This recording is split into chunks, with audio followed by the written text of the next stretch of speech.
예, 이번 그 6.3 지방선거에서의 투표용지 공급 부족 사태를 보면서 중앙선관위를 비롯한 선관위 전체가 주인 없는 기업처럼 움직이는 거 아니냐. 그래서 그런 기강회의와 도덕적 회의가 뭐 만연해 있다라고 하는 것에 대해서는 국민적인 공감대가 있는 것 같습니다. 그래서 이러한 문제를 해결하기 위한 여러 대안 중에서 법률적인 차원에서 즉 개헌 없이 현행 헌법 하에서도 할 수 있는 그런 방안과 개헌이 필요한 방안으로 나눠서 말씀드리겠습니다.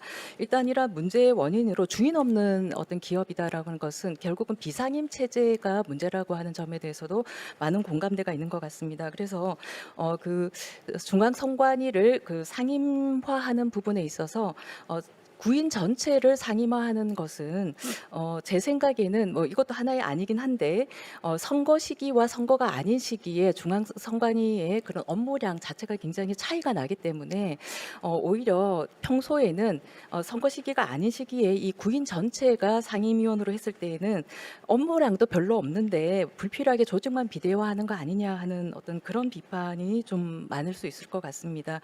그래서 오히려 조직의 운영이 더 비효율적일 수도 있어서 부분적으로만 상임위원화하는 방안에 대해서 말씀드리면 3인 내지 4인 정도를 상임위원화하는 것이 좋을 것 같고, 근데 상임위원장은 물론 상임위원이어야 되고요. 상임위원 중에서 그 호선하는 것으로 법률에서 규정하면 될 것 같고, 그래서 대통령 지명 몫의 1명, 그리고 그 국회 선출 몫의 1명, 그리고 대법원장 지명 몫 중에서 2명 정도를 상임위원으로 하는 것이 어떨까 합니다.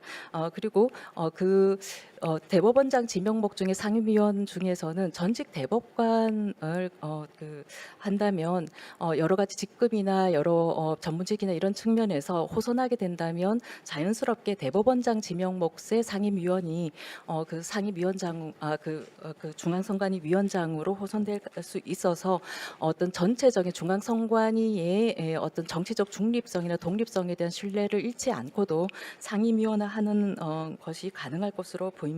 그리고 전체 구인을 다 상임위원으로 하게 되면은 상임위원이 너무 많음으로 인해 가지고 수뇌부가 너무 많은 것으로 인해서 조직의 혼선이나 파벌 형성 등의 문제가 더 심각해질 수 있어 보입니다.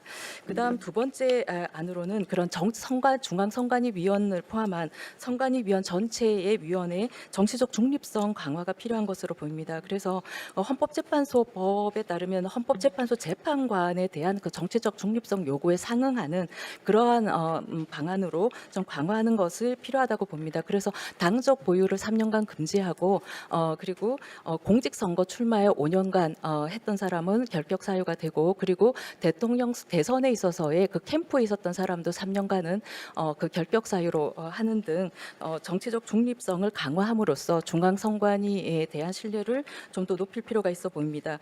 그리고 그 많은 경우에 이런 그 기강회의와 도덕적 회의가 만연해 있었고, 이런 부분에 대해서 몰랐던 것도 아닌 것 같은데 국회에서 그러면 국정감사나 조사도 여러 번 있었는데 국회는 뭐 했나라는 어떤 비판을 면하기가 어려울 것으로 보이는데, 사실은 이제 국회의원하고 이 선관위가 좀 일종의 을과 갑의 관계에 있는 거 아니냐. 특히 그 선관위법의 14조 2회를 보면은 그 유권 해석을 기반해 가지고 선거법 위반 행위에 대한 중지, 경고, 시정 명령, 수사 의뢰나 고발의 대상이 될 수 있어서 본인들이 이제 선거 당사자다 보니까 이런 불이익을 받는 것이 두려워서 좀 국감이나 국정조사에서 좀 말하자면 엄정하게 하지 못한 거 아니냐 하는 어떤 그런 비판도 있거든요. 그리고 최근 10여 년간 보면은 선관위 어떤 선거법 유권 해석에 있어서 정치적 편향성에 대한 비판이 상당히 많고 공정성이 흔들리고 신뢰가 좀 약해지는 그런 문제도 있습니다. 그래서 이런 문제를 완화하기 위해서 그 중앙선관위 내에 외부의 전문가가 다수의 위원으로 구성되는 그런 선거법령 해석심의위원회를 구성해서 운영하는 것을 좀 제안드리고 싶습니다. 그리고 네 번째는 그 선관위 자체 감사를 강화하고 이러한 감사 결과에 대해서 국회에 정기적으로 보고해서 점검하도록 하는 것을 제안드리고 싶습니다. 그리고 이 자체 감사기구를 구성할 때 외부의 감사 전문가가 과반으로 구성되도록 할 필요가 있어 보이고, 자체 감사기구 활동에 있어서 독립성과 중립성을 좀 더 확보할 수 있는 방안이 강구돼야 될 것으로 보입니다. 그리고 최근에 정치권에서 이 선관위 개혁안에 대해서 논의하고 있는 것에 대해서 좀 말씀을 드리면, 대통령 소속 감사원이 선관위의 직무 감찰을 할 수 있도록 그런 강화하자는 그런 안에 대해서 이걸 원포인트 개헌은 저는 이것은 그 실질적인 위헌이라고 보고요. 그리고 선관위 법을 감사원법을 개정해서 하는 것도 위헌이라는 의견입니다. 예, 이상으로 발표를 마치겠습니다. 수고하셨습니다.